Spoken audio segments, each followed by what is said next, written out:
जो आया है वो जाएगा भी, बस मर्जी हमारी होगी।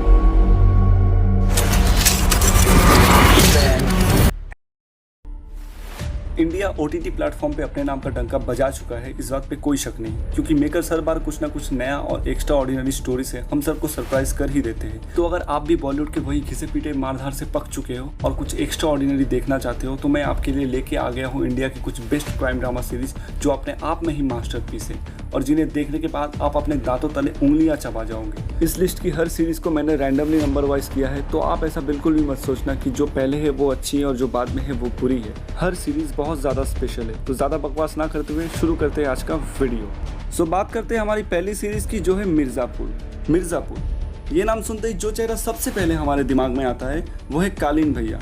मिर्ज़ापुर की कहानी इन्हीं के इर्द गिर्द लिखी गई है, क्योंकि भाई मिर्ज़ापुर के गद्दी पे राज जो करते हैं और यहाँ इनके मर्जी के बिना कोई परिंदा भी पर नहीं मार सकता। सो बेसिकली हर काम के लिए कालीन भैया का परमिशन बहुत ज़्यादा ज़रूरी है। मिर्ज़ापुर की गद्दी हथियाने के लिए दो गीत अपने नजर गड़ाए हुए बैठे हैं, एक उनका पुराना दुश्मन, दूसरा उनका खुद का ही बेटा। दोनों ही किसी भी सूरत में मिर्ज़ापुर की गद्दी पाना चाहते हैं। ऐसे में एंट्री होती है पंडित ब्रदर्स की, जिनमें से एक दिमाग से तो दूसरा बंदूक से सोचता है। बस बस बस पूरी स्टोरी सुनोगे क्या? जाओ जाके देखो कैसे ये कैरेक्टर्स एक दूसरे के आमने सामने आते हैं और क्या बखेड़ा खड़ा होता है। वेल अगर बात करूँ कैरेक्टर्स की, तो सीरीज में हर कैरेक्टर को 100% वैल्यू दी गई है। सिर्फ विलेन और हीरो पे फोकस नहीं किया गया, जो मिर्ज़ापुर को और भी ज़्यादा खास बनाती है। खैर दोस्तों, ये तो गई सीजन 1 की बात। अगर बात करें सीजन 2 की, तो वो तो और भी ज़्यादा बवाल है। सीजन 2 में हर कोई बदले की आग में जल रहा है। यहाँ हर कोई अपने साथ हुए ज्यादती का बदला लेना चाहता है। यहाँ कोई अपने भाई का, तो कोई बहन का, कोई अपने पिता का, तो कोई अपने साथ हुए शारीरिक शोषण का बदला लेना चाहता है। बाकी तो मुन्ना भैया है ही अपना जलवा दिखाने के लिए, जो सीजन 2 की जान है। ओवरऑल दोनों सीजन ही कमाल के हैं, तो आप इसे एक ट्राई जरूर दे सकते हो। बात करें अपने अगले सीरीज की, तो वो है असुर। शायद ही इंडिया में ऐसी कोई सीरीज बनी होगी जिसमें माइथोलॉजिकल कैरेक्टर का रेफरेंस लेके बहुत ही तगड़ी और माइंड ब्लोइंग स्टोरी बिल्डअप की गई हो, जो आपको सोचने पे मजबूर कर देगी। तो इस सीरीज में कहानी दिखाई गई है एक ऐसे लड़के की जिसे उसका बाप बचपन से उसे असुर असुर बुलाता रहता है, क्योंकि उसके पैदाइश के वक्त उसकी माँ का देहांत हो जाता है। लंबे वक्त तक अपने पिता के मुंह से असुर सुनते सुनते उसके दिमाग पे बहुत ही गहरा असर पड़ता है और वो खुद को असुर समझने लगता है। ऐसे में एक दिन बहुत गुस्से में आके वो अपने पिता को ही मार डालता है। सो कहानी है इसी असुर की, जिसका सामना करते हुए हमें दिखेंगे एक ऑफिसर और एक फॉरेंसिक एक्सपर्ट। तो क्या ये दोनों असुर को पकड़ने में कामयाब हो पाएंगे, या असुर अपने शातिर दिमाग का इस्तेमाल करते हुए इन दोनों को मात दे देगा? ये जानने के लिए तो आपको देखना ही पड़ेगा इस माइंड ब्लोइंग सीरीज को, जो 100% आपका टाइम डिजर्व करती है। बात करो एक्टिंग की, तो सीरीज में हर कैरेक्टर ने अपना बेस्ट दिया है, स्पेशली अरशद वारसी सर, क्योंकि उनको मैंने सिर्फ कॉमेडी करते हुए देखा है, पर उन्होंने इतनी इंटेंस एक्टिंग की है कि शायद ही उनकी जगह कोई और ले पाता है इस सीरीज में। बात करें हमारे अगले सीरीज की, तो वो है आर्या।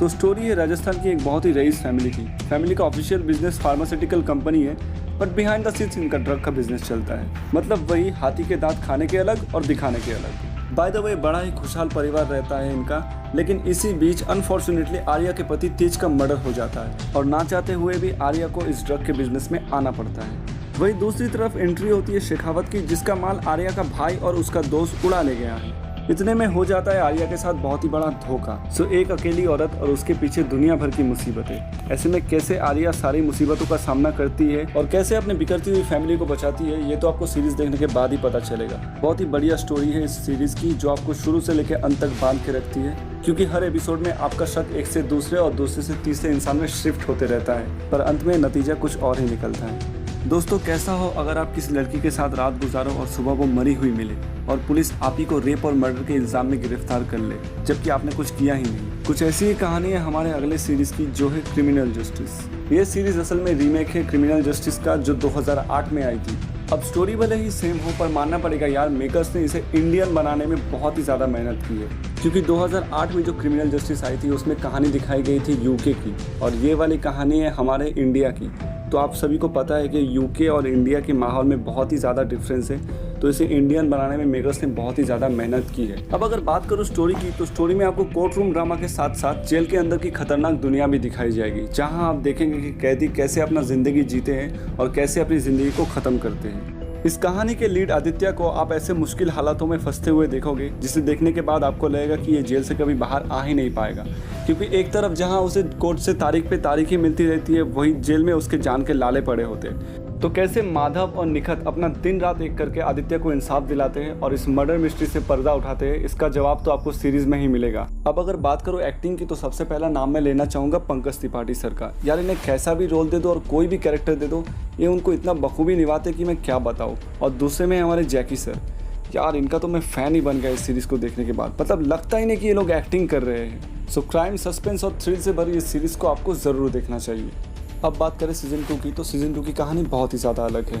तो स्टोरी है विक्रम की, जो वकील होने के साथ साथ बहुत ही अच्छे इंसान भी है। वो सिर्फ इंसाफ के लिए ही नहीं बल्कि गरीबों के लिए भी फ्री में केस लड़ते हैं। विक्रम की वाइफ है अनुराधा, जो एक मेंटल पेशेंट है, पर फिर भी विक्रम उससे बहुत ही ज़्यादा प्यार करता है। पति पत्नी के बीच सब कुछ सही रहने के बावजूद भी ऐसा क्या होता है कि पत्नी अपने पति को ही मार डालती है। इतना ही नहीं, वो पुलिस के सामने ये भी कबूल कर लेती है कि उसने अपने पति को मारा है। पर हमारे माधव सर को ऐसा नहीं लगता कि अनुराधा ने इस कत्ल को अंजाम दिया है, तो वो अनुराधा को इंसाफ दिलाने की लड़ाई में कूद ही जाते हैं। तो क्या है इस मर्डर के पीछे का राज और किसने ये किया, इसका जवाब तो आपको इस सीरीज़ में ही मिलेगा। तो ज़रूर देखिए इस सीरीज़ को और मज़े उठाइए। अभी तक जितनी भी सीरीज़ की मैंने बात की है उनमें से सभी में बहुत ज़्यादा खून खराब और वायलेंस था, लेकिन हमारी अगली सीरीज़ में ऐसा कुछ भी नहीं है, पर आपको मज़ा बहुत ज़्यादा आने वाला है। तो हमारी अगली सीरीज़ है स्कैम 1992।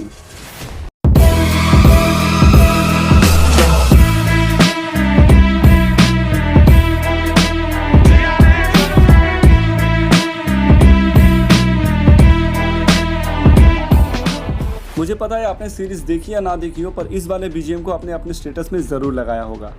खैर कहानी है हर्षद मेहता की, जो बहुत ही ज़्यादा लोअर मिडिल क्लास फैमिली से बिलोंग करते, पर सपने बहुत बड़े बड़े देखते हैं। उनका सपना है स्टॉक मार्केट में अपना नाम बनाना।